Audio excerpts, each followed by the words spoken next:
नमस्कार साथियों, जय हिंद। अभी हम बात करेंगे बीपीएससी शिक्षक बहाली में होने वाली बैठक को लेकर।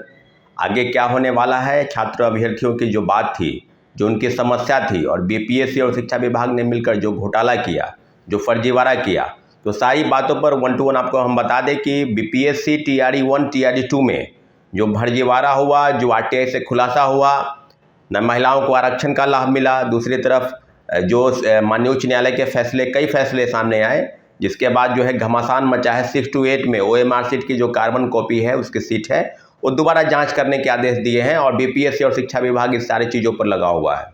दूसरी तरफ जो महिलाओं को आरक्षण मिलना चाहिए, बिहार की 35% आरक्षण महिलाओं को, जो आरक्षण का लाभ नहीं मिला।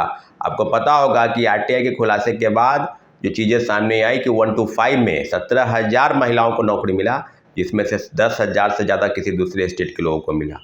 और जो सबसे बड़ा जो घोटाला हुआ है वो है सीटेट में 60% मार्क्स किसी दूसरे स्टेट के लोगों को आना चाहिए था आपको नौकरी ज्वाइन करने के लिए, आपको वो उसमें बहुत बड़ा फर्जीवाड़ा हुआ है।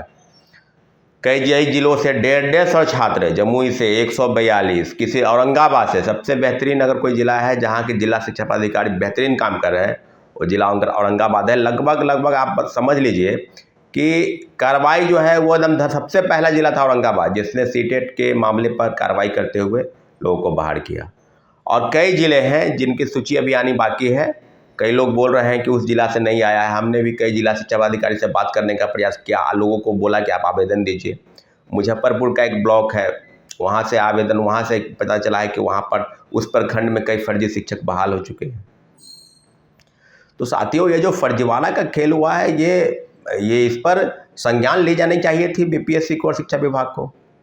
परंतु ये तो बात आप समझ लीजिए ना भाई, कि पहले तो पेपर लीक हुआ, अब फर्जीवाड़ा हुआ, ऐसा फर्जीवाड़ा हुआ जो आप समझ सकते हैं। टीआरई 1 टीआरई 2 में भी खूब खेल हुआ, लोगों को प्रश्न पत्र मुहैया कराकर लोगों को पहुंचाया गया और ऐसे शिक्षक बहाल हो गए जिनको ABCD का अक्षर ज्ञान नहीं है।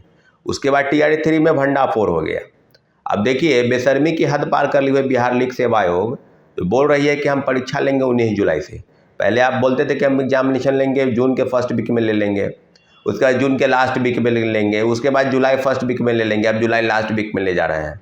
अरे भाई, तो आपने आर्थिक अपराध इकाई की जो बात थी, आर्थिक अपराध इकाई ने आपसे पूछा, 3 नोटिस भेजा कि क्या बीपीएससी के अधिकारियों और कर्मचारियों की भूमिका नहीं है, क्योंकि हजारीबाग से जो प्रश्न पत्र लोगों से मुहैया कराए गए, हजारीबाग से जो गिरफ्तारी हुई 270 लोगों की, उनको आप चिन्हित नहीं किए, उसको आप दीवार नहीं की, उसको आप प्रतिबंधित नहीं किए, उसका तो कोई लिस्ट नहीं बीपीएससी निकाला। और परीक्षा लेने में इतनी हड़बड़ी। मैं परीक्षा का विरोध नहीं कर रहा, नहीं कर सकता हूँ, परीक्षा बिल्कुल होगी। और परीक्षा होने के पहले जो छात्र अभ्यर्थियों की डिमांड है उसको बीपीएससी पूरा करे, उसको सरकार पूरा करे। डोमिसाइल नीति कैसे लागू होनी नहीं चाहिए थी, डोमिसाइल नीति पर सरकार को जवाब देना होगा। आरटीआई से खुलासा जो हुआ है फर्जीवाड़ा का, जिसमें महिलाओं को आरक्षण नहीं मिला, दिव्यांग हमारे भाई बहन, उनके साथ धोखा हुआ है। 4% आरक्षण जो लाभ है बिहार के लोगों को मिलना चाहिए, और किसी दूसरे स्टेट के जो विकलांग अभ्यर्थी हैं, वो विकलांग अभ्यर्थी अनरिजर्व कोटा में आएंगे, उसको विकलांगता का लाभ दिया गया, उसको विकलांगता के छूट के आधार पर नौकरी दी गई। क्या इस तरह का फर्जीवाड़ा? और एक आपको याद होगा कि दिव्यांग जब प्रोटेस्ट करने गए थे, जब हम लोग साथ में वहाँ पहुँचे तो उनके साथ अभद्र व्यवहार किया गया, लोगों को दौड़ाया गया, धमकाया गया। तो बीपीएससी चेयरमैन तो अब रवि परमार मनु भाई को तो पता ही नहीं है शायद कि क्या हो रहा है बीपीएससी में। हम लोगों ने आवेदन तैयार कराया है और हम लोग आवेदन के माध्यम से 15 तारीख के बाद अभी जो बैठक होगी 14 को, उसमें आप लोग जाइए। बैठक जो है यूथ क्लब में रखी गई है, मौर्या होटल के जस्ट बगल में, दूरदर्शन केंद्र जो है उसके सामने पटना यूथ क्लब है, वहाँ पर आप जाइए। हमारे साथी अमित विक्रम भाई बैठक बुलाए हैं, आप बैठक में जा सकते हैं, जाइए। और 1 to 5 यानी जो भी 1 नंबर 2 नंबर से आपको मार्क्स कम गए हैं टीआरई 1 टीआरई 2 में, वो सब मामलों पर आप लेकर वहाँ पर संज्ञान जो भी होगा आप उसको समझ सकते हैं। लेकिन जो आवेदन तैयार हो रहा है वो आवेदन सरकार के समक्ष इसलिए जाना चाहिए कि आरटीआई के खुलासे के बाद आरक्षण का पालन नहीं हुआ, जो फर्जीवाड़ा का खेल हुआ उसमें कितने लोगों को नौकरी मिली, और पूरा जो भरपाई है, पूरा जो खेल है, वो बीपीएससी के पूर्व चेयरमैन के नाक के नीचे हुआ, उनके रहते हुआ, उनके द्वारा हुआ, उनके षड्यंत्र के नीति की वजह से हुआ। और बीपीएससी के पूर्व चेयरमैन नहीं है, शिक्षा विभाग बहुत बड़ा दोषी है, जो कहती थी कि सर्टिफिकेट का वेरिफिकेशन हम करेंगे।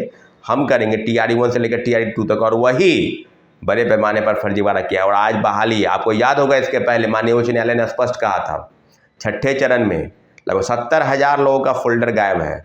जो हलफनामा माननीय उच्च न्यायालय में बिहार सरकार की तरफ से दिया गया, उसमें बताया गया है कि फोल्डर गायब है, फाइलें जल गई। आपको याद होगा इसके पहले सचिवालय में आग लगी थी। तो बहाली की प्रक्रिया आप किस प्रकार से कर रहे हैं? रिवाइज रिजल्ट, सप्लीमेंट्री रिजल्ट के लिए लगातार प्रोटेस्ट हुआ।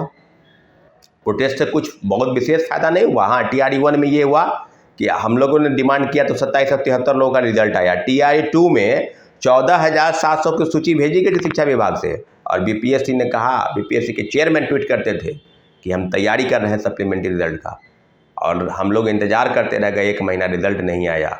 तो ये तो इस प्रकार का षड्यंत्र करते हैं कि कोई कुछ किसी को पता नहीं है और लगातार विरोध हो रहा है।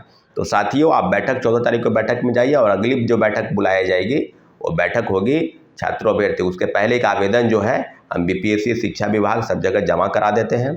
और जो बातें हैं सरकार के, सब आवेदन जमा कराने का उद्देश्य ये नहीं है कि आपको जानकारी नहीं है। आवेदन इसलिए जमा करा रहे हैं कि आपको अवगत करा रहे हैं कि BPSC की कार्यशैली, BPSC की धांधली अब ज़्यादा दिन नहीं चलेगी। जो फर्जीवाड़ा हुआ है, जो RTI से खुलासा हुआ है, उसका जवाब बिहार सरकार को, जैसे NDA सरकार को देना होगा, जिसके मुखिया माननीय नीतीश कुमार हैं, और दोनों डिप्टी CM जो डोमिसाइल पर बोलते थे कि डोमिसाइल जो है बिहार के नौकरी पर सबसे पहला हक बिहारियों का होना चाहिए। अगर आपको आरक्षण का लाभ देना है तो 5%, 10% आप आरक्षण दे सकते थे, लेकिन जिस प्रकार से फर्जीवाड़ा का खेल हुआ, पूरा बहाली प्रक्रिया जो है वो संदिग्ध है। और लगातार हम डिमांड कर रहे हैं कि इस तरह की बहाली प्रक्रिया अगर चलेगी तो TRE हो रहा है। तो साथियों, आप बैठक 14 तारीख को बैठक में जाइए, और अगली जो बैठक बुलाई जाएगी वो बैठक होगी छात्रों अभ्यर्थी। उसके पहले एक आवेदन जो है हम BPSC शिक्षा विभाग सब जगह जमा करा देते हैं।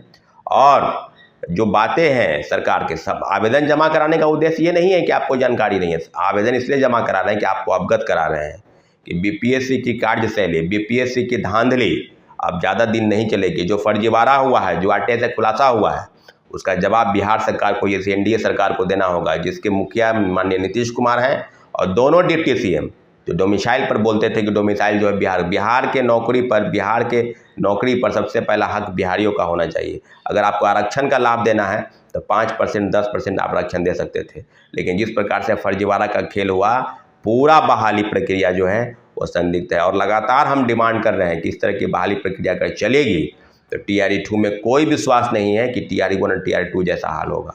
इसलिए साथियों, जो प्रोटेस्ट होगा, जो बैठक होगी, उसमें बढ़ चढ़ के हिस्सा लेना। अब गर्मी का बहाना बनाना है, ये सब चीज़ छोड़ दीजिएगा आप। गर्मी का बहाना, गर्मी सबको लगता है, इसलिए प्लीज़ आप बैठक जब होगी आप आना है, प्रोटेस्ट जब होगी आपको करना है। ठीक है साथियों, हमारे चैनल को अपने सब्सक्राइब नहीं किया तो प्लीज़ सब्सक्राइब कर दें। और बैठक की तिथि जो है वो आपको हम बता देंगे कि बैठक कहाँ होगी, लेकिन अभी आवेदन तैयार हो गए हैं। आवेदन BPSC और शिक्षा विभाग को दिया जाएगा, और उसके पहले जो है 14 तारीख के दिन बैठक है, उसमें आप बैठक में शामिल होइए।